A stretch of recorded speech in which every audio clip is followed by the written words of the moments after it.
Mega Dungeon creators, Banana Breakdown here, back again to go deeper into the guts, quite literally, of our Mega Dungeon masterpiece, the Titan's Tomb. Ready to make your players sweat? Let's get to it. Last time, we built our dungeon's bones, crafted an epic origin and mapped out its zones. But today, we're giving it a heartbeat. Let's fill this beast with encounters that will keep your players guessing. We're talking monsters, traps, and loot.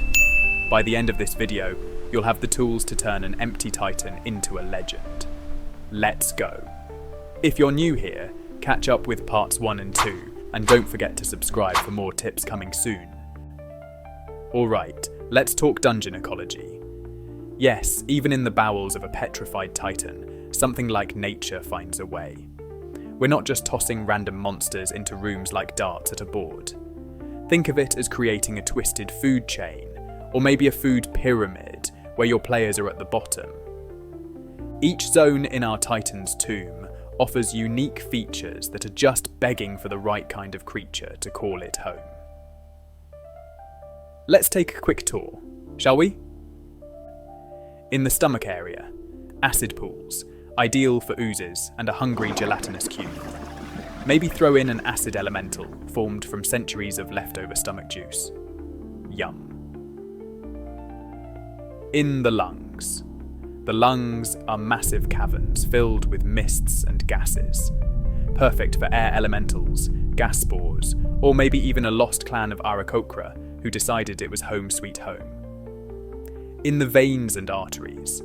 Veins and arteries could host swarms of parasites, vampiric mist, insect swarms, or anything else that thinks a blood-filled network is the perfect buffet. Now, think about how these creatures get along, or don't. Do the oozes keep parasites in check? Maybe the mind flayers in the brain cavity have a few tricks up their tentacles to control other monsters as bodyguards. It's not just an ecosystem, it's a dysfunctional family reunion. In the legs, you might have burrowing ankegs or earth elementals creating new tunnels, or a duergar mining crew digging for precious minerals. Could be allies, or not, depending on how nice your players are feeling. In the heart chamber, place a stone golem with a bit of the Titan's lingering essence. It's big, it's bad, and it's ready to rumble. And in the brain cavity, mind flayers or intellect devourers tapping into the Titan's ancient memories, because why wouldn't they? A clever ecosystem isn't just for show. It gives your players hints. If they see creatures steering clear of certain areas, it's a clue that something big, or shiny, might be nearby. Use this to build suspense and reward their curiosity. Time to talk balance. No, not the kind where you wonder if that third slice of cake was a good idea. I mean balancing encounters. The deeper they go, the tougher it gets. Simple, right? But don't be afraid to toss in a curveball. Nothing keeps your players guessing like a surprise troll in a goblin den. Your mega dungeon needs bosses that aren't just big bags of hit points. Make them part of the story with unique traits and tactics. Take, for example, the High Priest of the Cult of Awakening. In the brain cavity, you've got the High Priest trying to wake up. Picture it. Cultists chanting, summoned aberrations, and some nasty psychic tricks. It's not just a fight, it's a frantic scramble to stop the ritual while surviving waves of baddies. Make your bosses more than just heavy hitters. Tie their abilities to the dungeon. Maybe the High Priest triggers psychic shocks, collapses tunnels, or even summons illusions of the Titan's memories. Make the players think, oh, we're in for it now. Mix it up. Random encounters keep your players paranoid. They should feel like the dungeon is always watching. Planned encounters? That's where you pull out the big guns. Major plot twists, character moments, or the time you really want to see them sweat. Keep it fresh. Mix combat, puzzles, and role-playing encounters. Surprise them with a moral dilemma right after a big brawl, or a puzzle when they're low on resources. Variety keeps the experience unpredictable and fun. So, what crazy abilities would you give your Mega Dungeon bosses? Drop your most devious ideas in the comments. I'll be taking notes. Traps and puzzles aren't just there to chip away at hit points or test brain power. They're here to spice things up, like a dash of hot sauce on your adventure. Too much, and you've got a mutiny. Just the right amount, and it's chef's kiss. Make your traps fit the setting. Inside a Titan's corpse, the traps should feel alive. Well, kind of. Use the anatomy. Nerve traps that trigger chain reactions, a step in the foot, and boom, the elbow collapses. It's like a dangerous game of Operation.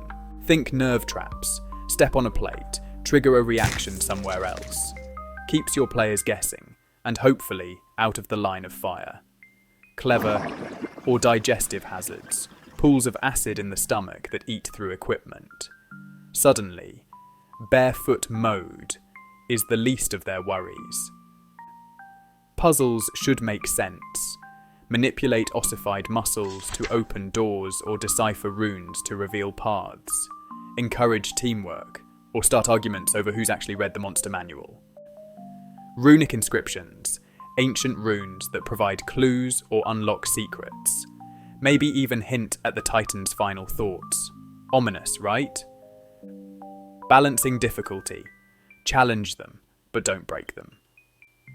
Hints are your friend. Skeletons with notes, half-eaten adventurers, whatever gets the point across. DM tip. Rewarding creativity. If your players think outside the box, roll with it. Nothing beats the joy of watching a clever plan come together, or fall apart spectacularly. Got any traps or puzzles that turned your players into nervous wrecks? Drop them in the comments. I'm always in the market for new challenges. Alright, let's talk loot. But remember, treasure doesn't always have to jingle. Think bigger. Abilities, lore, even alliances. You know, stuff that makes your players go, wait, what does this do? Crystallized Titan's blood?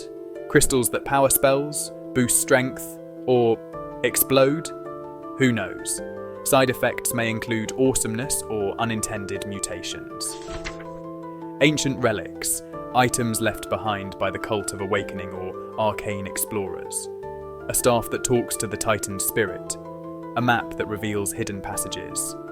It's more than just loot, it's the plot waiting to happen. Strategic placement of treasures.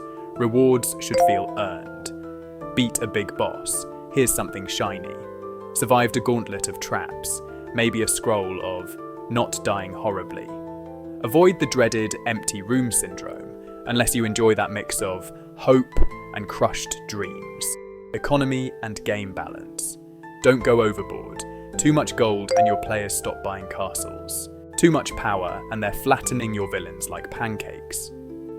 Unless, of course, you're running a Monty Hall campaign, then go nuts. DM tip, personalizing rewards, make it personal. A sword that belonged to a character's ancestor or a lost artifact tied to their past. Now, that's how you make treasure memorable. Got a story about a reward that completely changed your game? Or blew up in your face? Share in the comments, I'm all ears, and so are your fellow DMs. So, there you have it. Your Mega Dungeon is now packed with everything from twisted ecosystems and monstrous encounters to devious traps, mind-bending puzzles, and tantalizing treasures. It's a place your players will fear, love, and never forget. I'd love to hear how you're filling out your own Mega Dungeons. Got a wicked trap that even makes you feel a bit guilty? Or a monster combo that's just pure evil genius? Share it in the comments below. Next time, we're going deeper, putting dynamic storylines and quests into your Mega Dungeon, turning it from a giant puzzle into a legendary epic your players will talk about for years. So, stay tuned. because you won't want to miss how we make the Titan's toenail the starting point of a saga. Banana breakdown here. I'll see you in the next adventure.